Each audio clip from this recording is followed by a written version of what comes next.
Hi, guys. Welcome to Heart-Pounding Tales of Betrayal, Justice, and Revenge. Now let's begin.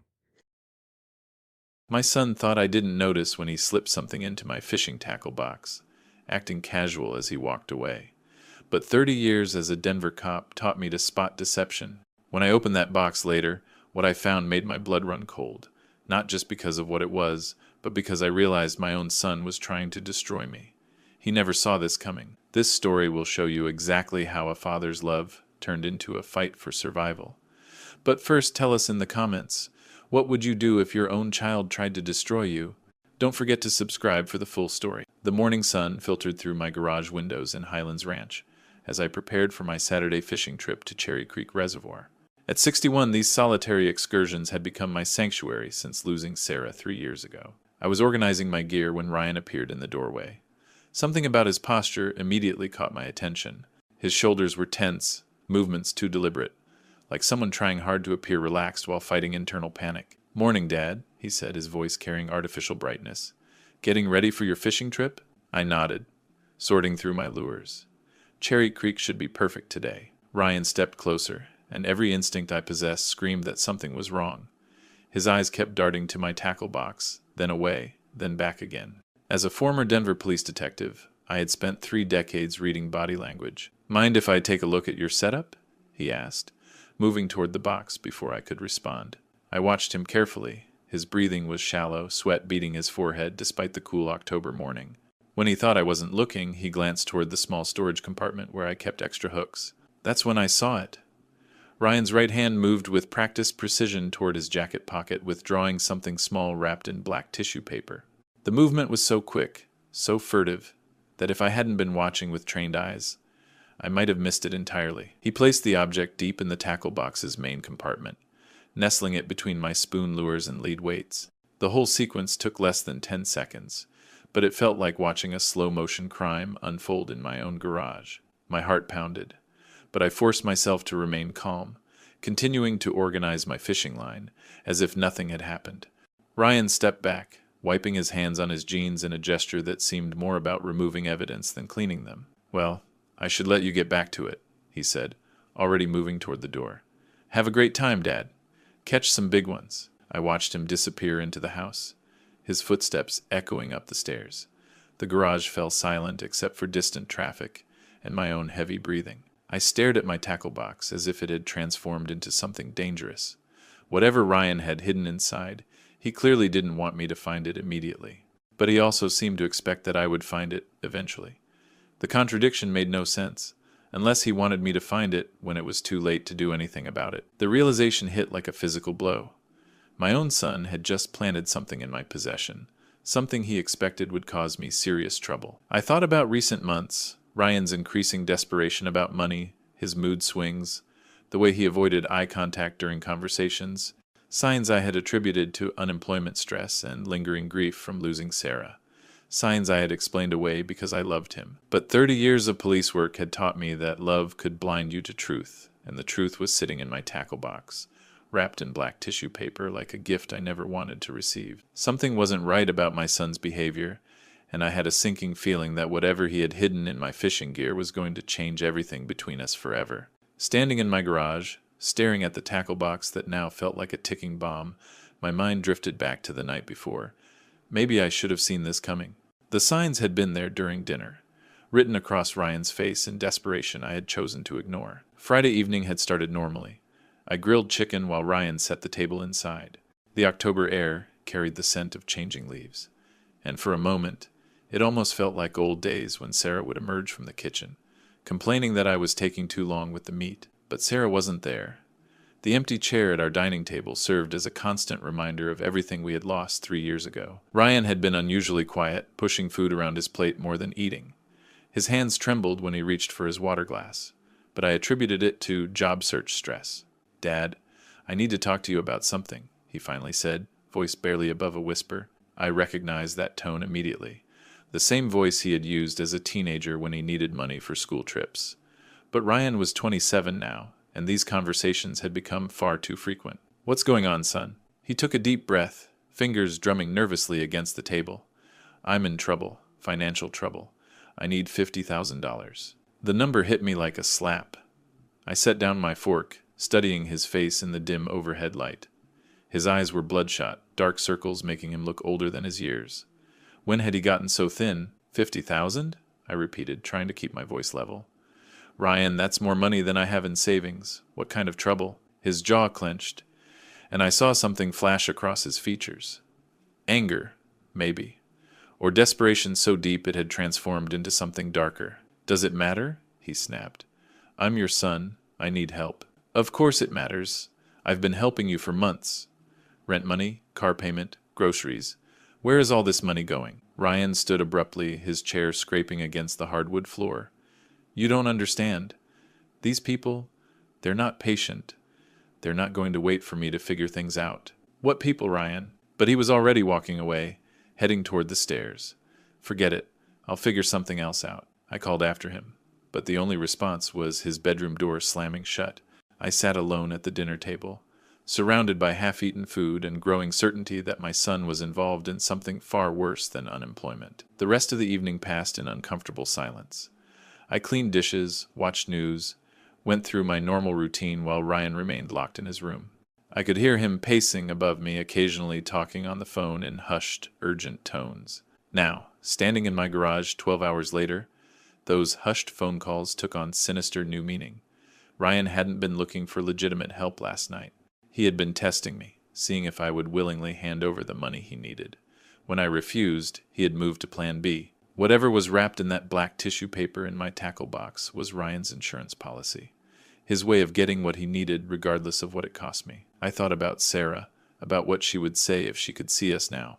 She had always been the peacemaker in our family, finding compromise where I saw only black and white.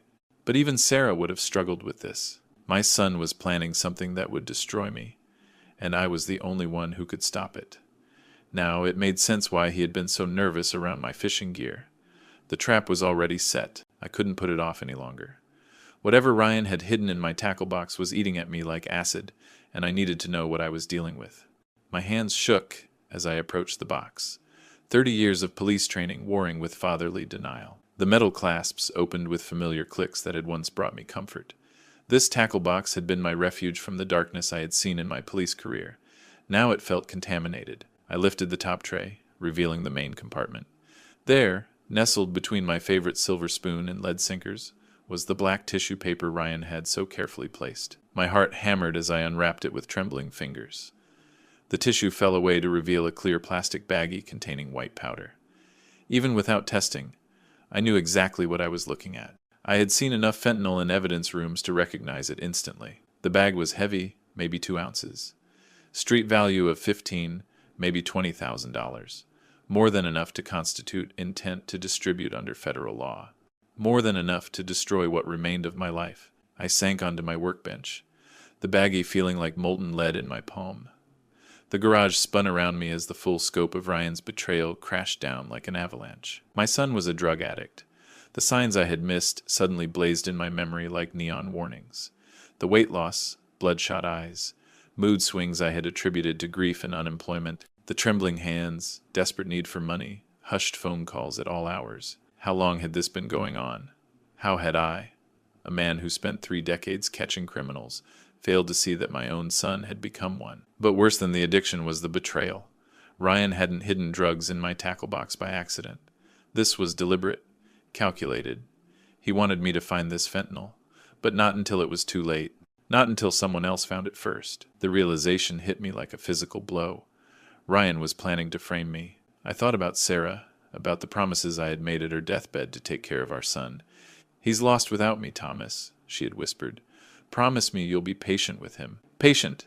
I had been patient for 3 years while Ryan spiraled into addiction under my nose. Patient while he drained my savings with endless emergencies. Patient while he transformed from the sweet boy Sarah raised into someone I no longer recognized. Tears I hadn't shed since Sarah's funeral burned my eyes as I stared at the fentanyl. This wasn't just about money anymore. This was about survival. My survival. If Ryan's plan worked, I would be arrested for drug trafficking. At 61, a federal conviction would mean spending my final years in prison while Ryan inherited everything Sarah and I had worked our entire lives to build. The boy I had taught to fish in this very garage, the son I had loved unconditionally, was willing to destroy me to save himself. I wrapped the fentanyl back in its tissue paper, my hands steadier now, as cold determination replaced shock. Ryan thought he was playing chess with someone who didn't know the rules, but he had forgotten that his father had spent 30 years staying one step ahead of criminals. If my own son wanted to play this game, he was about to discover that I had learned a few moves he never expected. My son was trying to frame me, and he never saw this coming. The fentanyl sat on my workbench like evidence in a case I never wanted to solve. But 30 years of detective work had taught me that emotions were luxury I couldn't afford. If Ryan was planning to frame me, I needed to understand why. I walked into the house and climbed the stairs toward Ryan's room. As I reached the landing, I heard his voice through the closed door, urgent and pleading. "I told you, Marco. I just need another week. My dad's being difficult about the money, but I'm working on it. Marco." I pressed my back against the hallway wall, every instinct from my police days telling me to listen carefully. No, please don't do that. Look, I have a plan. By tomorrow night, I'll have everything you need. 50,000, just like we agreed. 50,000. The same amount Ryan had demanded at dinner. My blood ran cold as pieces began falling into place. The conversation continued, Ryan's voice growing more desperate. "You don't understand, Marco. If something happens to me, you'll never get your money. Just give me until Sunday." I heard movement in the room, then Ryan's voice again, this time making a different call. "Elena, it's Ryan. Yeah, I know the payment's overdue on the house loan, but I'm getting the money tomorrow. You won't have to start foreclosure proceedings." My knees nearly buckled. House loan, foreclosure. Ryan had used my home as collateral for something, and I knew nothing about it. 20 minutes later, Ryan emerged from his room dressed in his interview clothes, looking composed despite the panic I had heard in his voice. "Heading out for that job interview, Dad," he called down to me. "Wish me luck." I waited until I heard his car pull out of the driveway. Then I got to work. 30 years of police training had taught me how to investigate, and my own son wasn't going to outsmart me. Ryan's room told the story in scattered documents he had tried to hide. Bank statements showed massive cash withdrawals over the past 6 months. Credit card bills revealed cash advances totaling $30,000, most taken at Prairie Wind Casino. But it was the loan agreement that made my hands shake. Elena Vasquez, licensed moneylender, had provided Ryan with $80,000 using my house as collateral. My signature had been forged on documents that put everything I owned at risk. I found gambling receipts stuffed in his dresser drawer, betting slips showing losses that mounted week after week, phone numbers written on scraps of paper, including one labeled Marco, emergency only. The timeline became crystal clear. Ryan had been gambling away money he didn't have. When the casino debts mounted, he had borrowed from Elena Vasquez, forging my signature to use the house as collateral. When that money ran out, he had turned to Marco Santos for drugs, probably planning to sell them to pay his other debts. Now both creditors were closing in. Marco wanted $50,000 by Sunday, or Ryan would face consequences that went far beyond financial ruin. Elena would foreclose on my house if her loan wasn't repaid within days. And Ryan, trapped between two dangerous people, had decided to sacrifice his father to save himself. The framing wasn't just about getting money. It was about eliminating the only person who could stop him from losing everything I had worked my entire life to build. I sat surrounded by evidence of my son's betrayal, feeling something cold settle in my chest.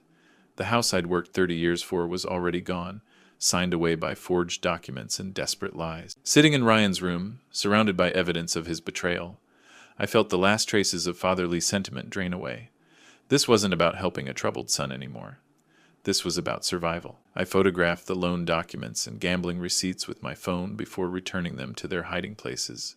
If this went to court, I would need proof that Ryan had forged my signature and stolen my house. But first, I had to deal with the immediate threat. The fentanyl in my tackle box was a loaded gun pointed at my future, and I wasn't going to let Ryan pull the trigger. I walked back to the garage, my steps steady and purposeful. 30 years of police work had taught me that the best defense was often a good offense. Ryan thought he was playing chess with an amateur, but he was about to discover that his father had learned a few moves during his career. The fentanyl sat exactly where I had left it, wrapped in black tissue paper. I picked it up, feeling its weight in my palm. 2 ounces of white powder that could destroy my life or save it, depending on where it ended up. Through the garage window, I could see Ryan's Honda Civic parked in the driveway, a 10-year-old car I had helped him buy when he graduated college, back when I still believed he would make something of himself. I heard the front door open and Ryan's voice calling out, Dad, my car's making weird noises again. I'm going to take Uber to the interview to be safe. Don't want to risk breaking down. Perfect. Another lie to add to his collection.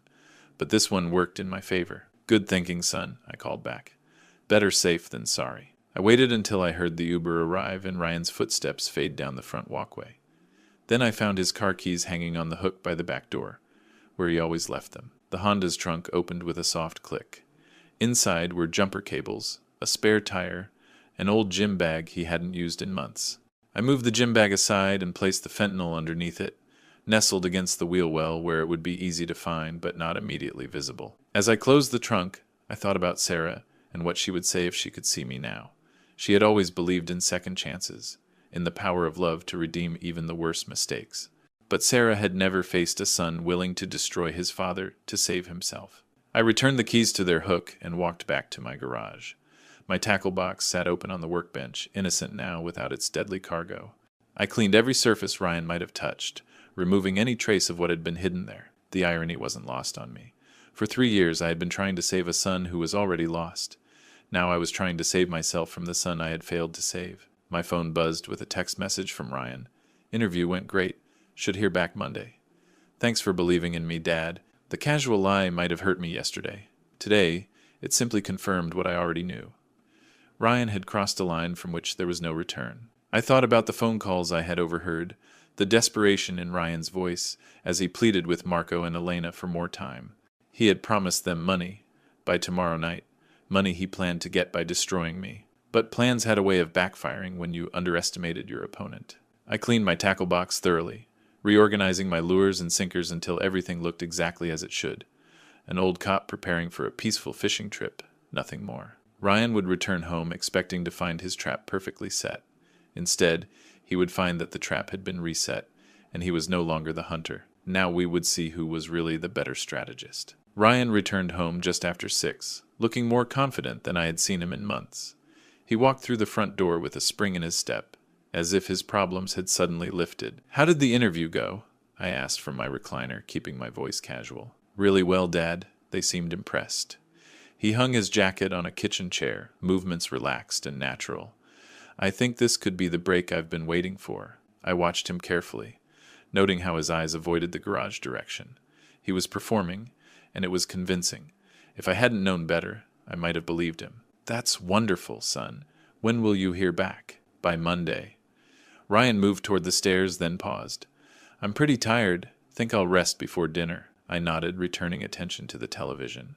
But I listened to every sound from upstairs, every creak, every muffled conversation through his door. It didn't take long. Within 20 minutes, I heard Ryan's voice, urgent and excited. "Yes, I need to report drug trafficking. My name is Ryan Miller, and I have evidence that my father is dealing fentanyl." My heart hammered, but I forced myself to remain still. This was it, the moment Ryan had been building toward. Thomas Miller, 61 years old. He's been hiding drugs in his fishing tackle box. I saw him with a large quantity of fentanyl this morning. I could hear the satisfaction in his voice, the relief of someone who thought his problems were about to be solved. He gave our address, described the tackle box location, even provided details about my supposed criminal associates. "Yes, I'll stay on the line. Please hurry. I'm afraid he might try to move the drugs." The irony would have been funny if it weren't so tragic. Ryan was right to fear the drugs might be moved. He just didn't know they already had been. I heard him end the call, then immediately dial another number. "Marco, it's Ryan. Yeah, it's done. The cops are on their way to arrest my dad. You'll have your money by tomorrow." Then a third call. "Elena, everything's going according to plan. Once he's arrested, I'll have access to everything. Your loan will be paid in full." I sat in my living room, listening to my son orchestrate my destruction with criminal efficiency. Part of me was impressed by his thoroughness. The rest of me felt sick. 15 minutes later, I saw the first police car pull into my driveway, followed by 2 more vehicles and an unmarked sedan. Through the window, I recognized Detective Sarah Rodriguez, my former colleague from Denver Police. Ryan came downstairs, his face a mask of concerned innocence. "Dad, there are police cars outside. What's going on?" His performance was flawless. If I hadn't heard his phone calls, I might have believed his confusion was genuine. The doorbell rang, sharp and authoritative. This was it. Ryan moved toward the door, but I stood up first. "I'll get it, son. As I walked toward the front door, I caught Ryan's reflection in the hallway mirror.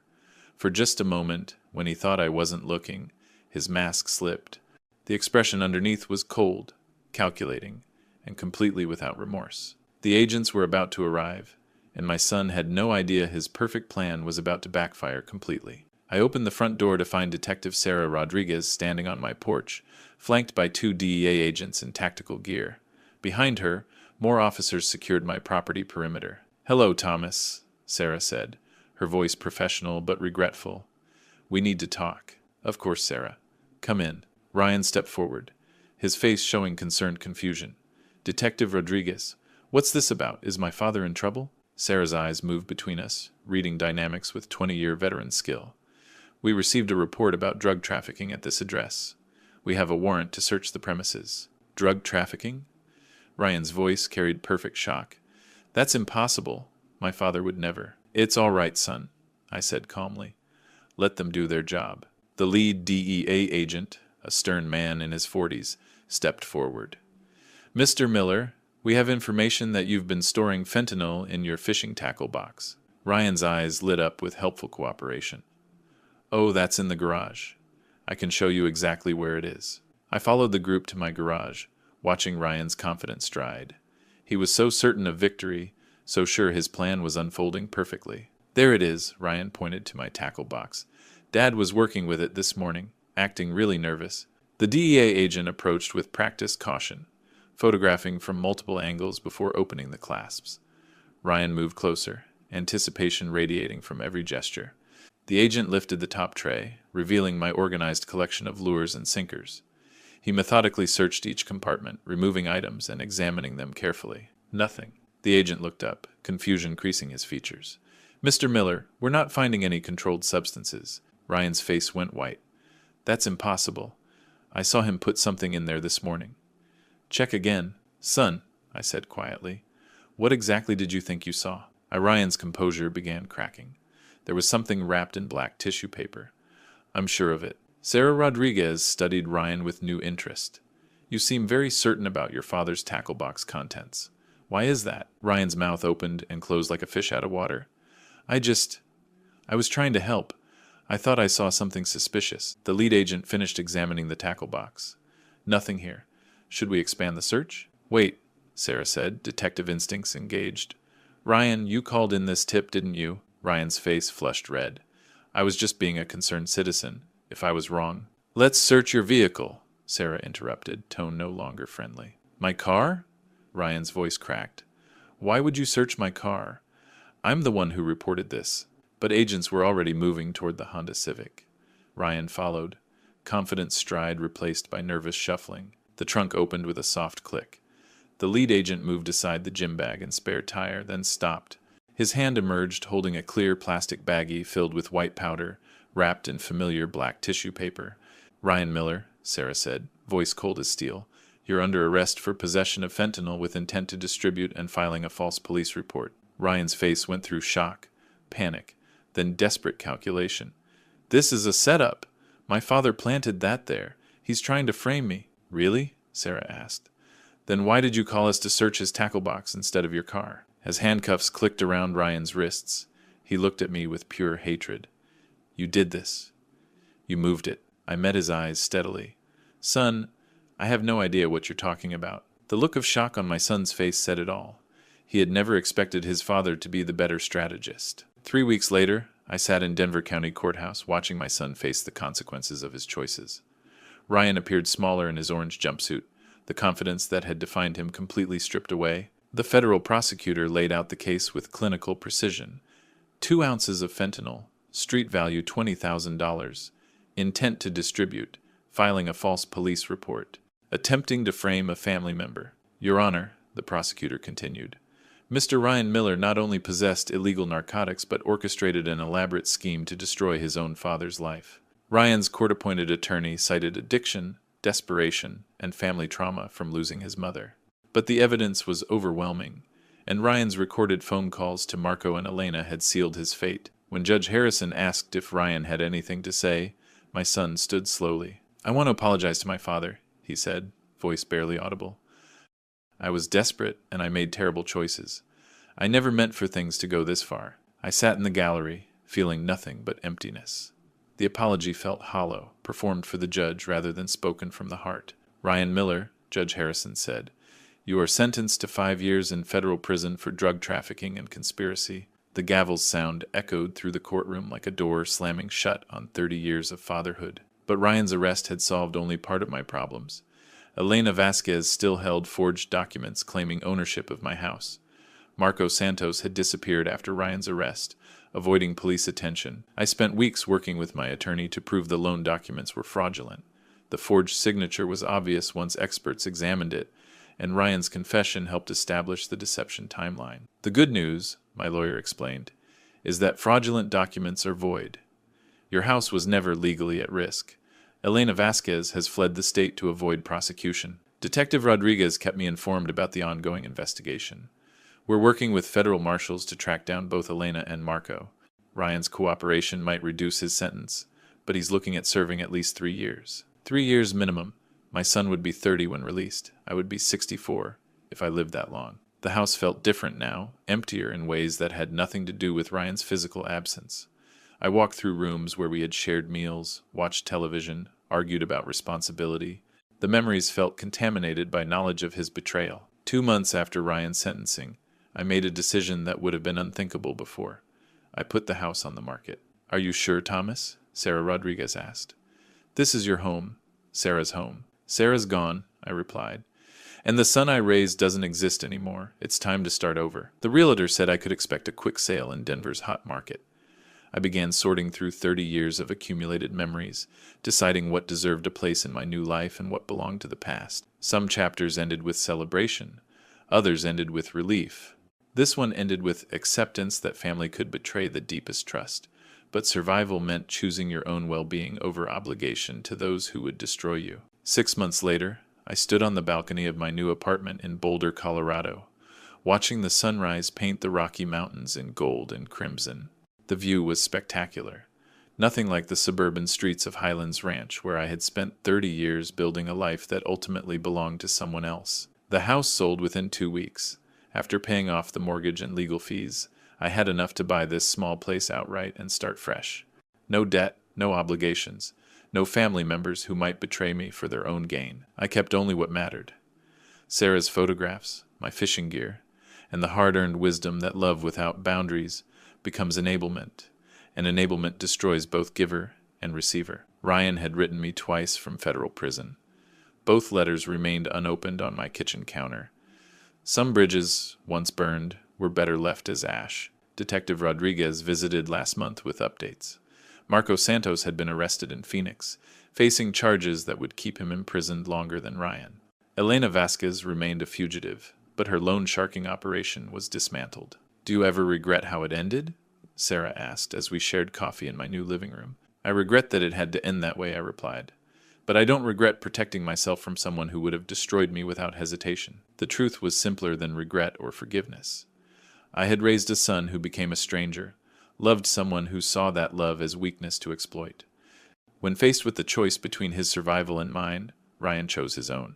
I simply made the same choice. My tackle box sat in the corner, cleaned and reorganized, waiting for weekend trips to mountain lakes, where the water ran clear and the fish didn't lie about their intentions. Simple pleasures for a man who had learned to value simplicity. Sometimes the people closest to us become the greatest threats to our well-being. Sometimes protecting yourself means accepting that family can be the enemy. Sometimes the hardest lesson in life is learning when to walk away from those you love most. I had spent 61 years learning that lesson. Ryan had the rest of his life to learn it too. Through Thomas's journey, we discover that authentic love requires wisdom, not just sacrifice. Grandpa's stories throughout history teach us that enabling harmful behavior isn't compassion, it's complicity.